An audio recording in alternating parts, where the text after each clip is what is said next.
Okay, we're going to read The Monster Who Ate My Peas by Schnitzlein.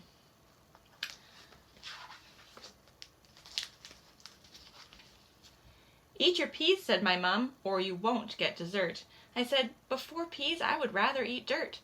I know you don't want to, she said with a glare, but until they get eaten, you'll stay in your chair. I begged and I whined, I got down on my knees. Please, Mummy, don't make me eat all these peas. I stomped and I grumbled, I yelled and I pled. Why can't I eat corn or potatoes instead? Eat up those peas. Do it now, my mum said, or you'll get no ice cream and you'll go straight to bed. My mom left the kitchen. I poked at those peas. Their sickening smell made me weak in the knees.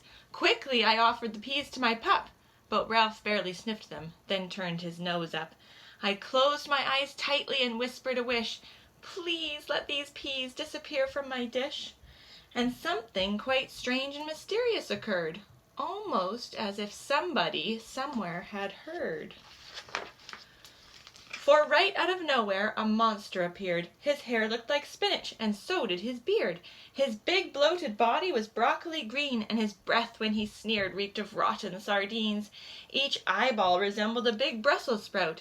His long bumpy squash nose was sticking straight out.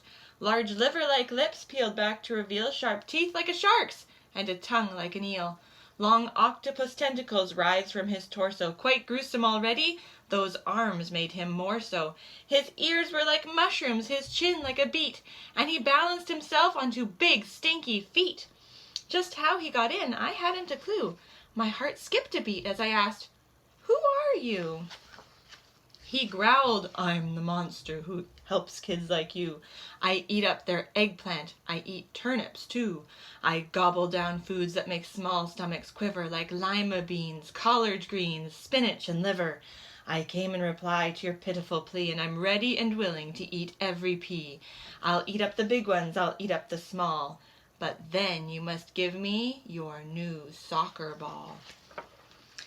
I thought of my soccer ball under my bed. I once bounced it 23 times on my head. But then when I looked at the peas on my plate, my brain filled with dread and disgust and with hate. "What is your answer?" the monster demanded. "I don't have much time, so I'll be very candid. Millions of kids want their yucky fruits eaten, from Bali to Raleigh, from Chile to Sweden." "Okay," I said finally, "I'll give you my ball. Just eat up these peas. Eat them up, one and all." He laughed a cold laugh as he picked up each pea and swallowed them down individually. All 64 peas, slimy, gruesome, and green. He ate every one, and he licked the plate clean. And after he'd licked and he'd lapped and he'd slurped, he set down my plate and he boorishly burped. Then just as my mother came back in the room, he vanished, no trace, with a noise that went phoom. Mum looked at my plate and she shouted with glee, "You did it! You ate each and every pea!" She gave me a hug and my ice cream, so yummy, with chocolate on top, so good in my tummy. Then I went on upstairs and peeked under my bed. I started to sweat, my heart filled with dread, for there in the spot where my ball used to be, there was only one very small, squishy green pea. And now when I want to play soccer with Dad, I think of that ball and I get very sad. If I've said it one time, then I've said it 10. I won't make a trade with a monster again. Not long after that, there were peas with our meal.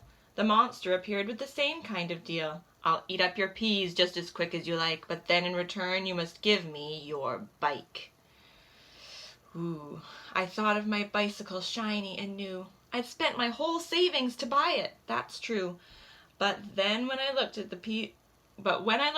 at the peas, gloppy green peas, I felt like you feel when you get a disease. "Okay," I said sadly, "I'll give you my bike. Just eat up these peas, get them out of my sight." The monster then opened his mouth very wide. He took all my peas and he dumped them inside.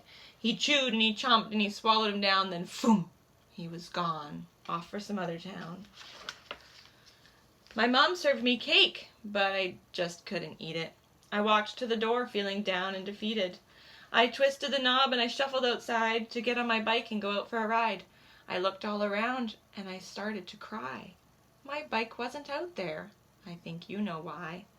And right in the space where my bike used to be, there was only one very small, mushy green pea.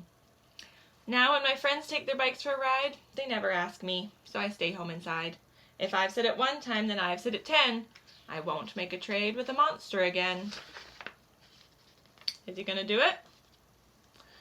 A week after that, there were peas in the stew! The monster showed up like he always would do. The words that he said made my whole body freeze. Give me your puppy, and I'll eat your peas. Uh-oh. I looked down at Ralph. He gazed up at me.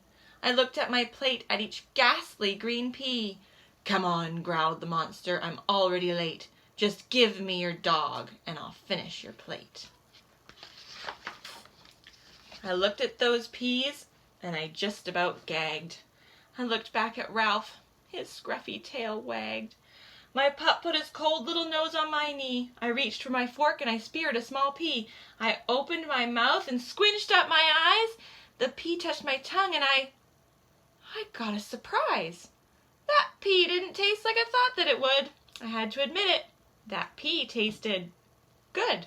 I picked up another and chewed it and swallowed. Each pea tasted better than those it had followed. I ate every pea till there wasn't a trace, and Ralph thanked me kindly by licking my face. I turned to the monster, that grumpy old guy, to say I don't need you and tell him goodbye. But right in the space where the monster had stood, there was only a pea, and it tasted quite good. And now there's not one single food I won't try. If others can eat it, well then, so can I. I'm happier now than I ever have been, and I never will trade with a monster again. See, now these monsters, they know they can't trick him anymore, can they?